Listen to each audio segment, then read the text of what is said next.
Some people actually they really have this belief that marriage will take away sexual temptations. Like, are you kidding me? You must be joking, right? If you have this belief that marriage will take away sexual temptations, then you have not been talking with married people, and you are so wrong. Remember, I said that if you want to get married, it is our custom in Rights Passion that any couple that wants to get married, it is their responsibility to befriend 10 other couples, find 10 other married people who have the kind of marriage that you like, the kind of marriage that you admire, and ask their questions, befriend them, get to gist with them, get to talk with them, get to discuss with them, so that you really know how these things are. Because if you believe that marriage will take away sexual temptations,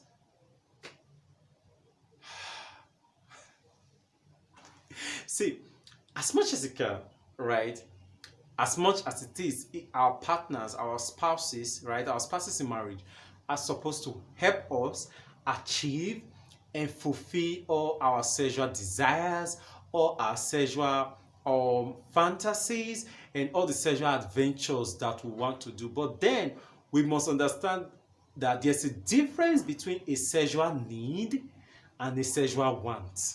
Many people's sexual fantasies and sexual desires are wants. They are insatiable, right? They are insatiable. So a spouse, no matter how much the spouse tries, the spouse may not be able to completely and fully satisfy their spouse. All we are saying is that, okay, every person should be able to sexually satisfy his or her spouse to at least 70-80%, but 100% it may not really be possible, especially if the spouse is someone who has masturbation issues, who has pornography issues, whether it be soft porn or hardcore porn and all of that. So for those kind of people, their spouse cannot actually satisfy them because they are having sexual wants, fantasies, and dreams that are actually not sexual needs. And so because they are wants, they are insatiable, right? I will say this because I've been single, and when I was single, I was single. I think I tried. I was a bachelor for quite a while before I get married. I got married too, and now I am married. And I've also been a sex and relationship counselor for over 17 years. So I've been working with people. I know from personal experience, and I've been working with many singles and many married people that see the moment you get married, yes, you are going to have the opportunity to start satisfying your sexual desires, to start having your sexual needs met. But aside that, you are still going to be faced with many sexual temptations. That's why adultery is loud out there. People usually get confused that how come people who get married as virgins become adulterous? How come people who get married as virgins become adulterous? Like, you were able to hold yourself all through as a single. How come now that you are married, it's now when you are now wanting to explore more? It's now that you are beginning to have affairs even when you're married, right? And the truth about it is that, see, when it comes to sex, right, every day is a fresh day. Every day, so you can find somebody who the spouse gives the person sex like 3 times every week for 1 month.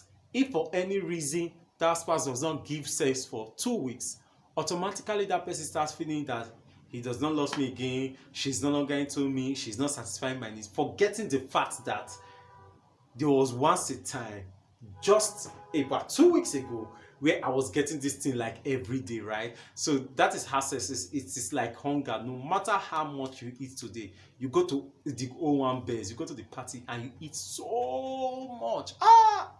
You just like, man, with what I ate today, it was a buffet party, and you had to serve yourself. You ate sufficiently and enough. They will give you takeaway to take home. That does not stop you from getting hungry the next day. Somebody says belle no get sense, because no matter what you eat today, tomorrow you go hungry again, right?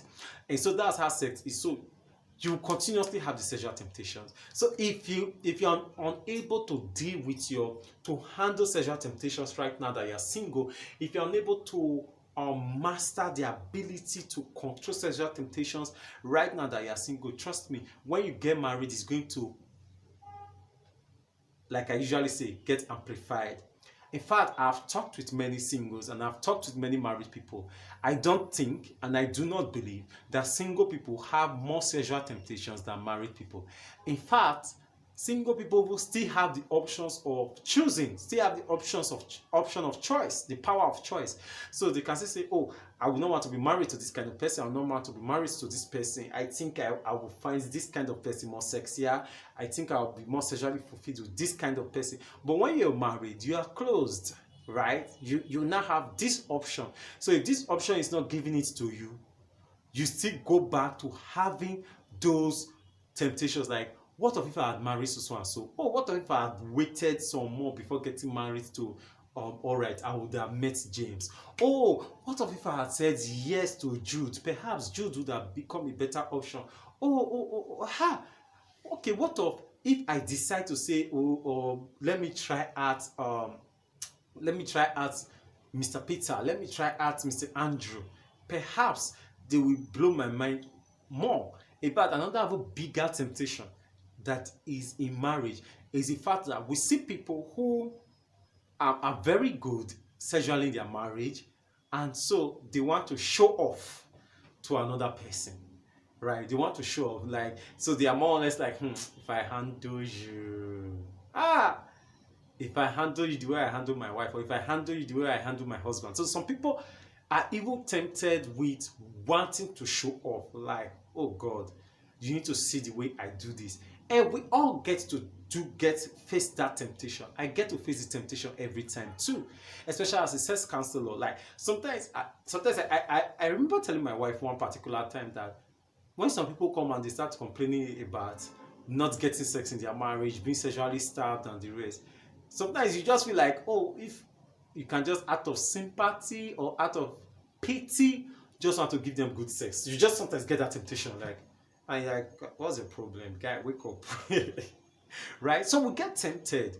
Do you think it's easy for guys to go out there, or for girls to go out there? You are meeting people every day, you are meeting people on social media every day online, you will get tempted. And it's like the more people know that you are married, the more they become more open to you. Sometimes it is done innocently. They just do it innocently with the mindset like, oh, she's married and he's married, he will not cross his boundary.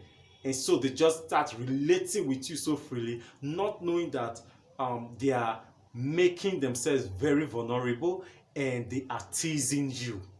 Right? It happens. So they are just so open and so free with you because they know that you're married, or because they know that I'm a sex counselor, so I will not take advantage of them and this and that. And so they just become so vulnerable, and in their vulnerability state, they don't know that they have crossed the line to start teasing you. So married people also get sexual temptation. Let me tell you the truth. If you're married, you face more sexual temptations than you are facing as a single person. If you think I'm lying, go and ask the married people who are around you. My name is Ellen, I'm alright. Remember to subscribe to our channel, hit the notification bell.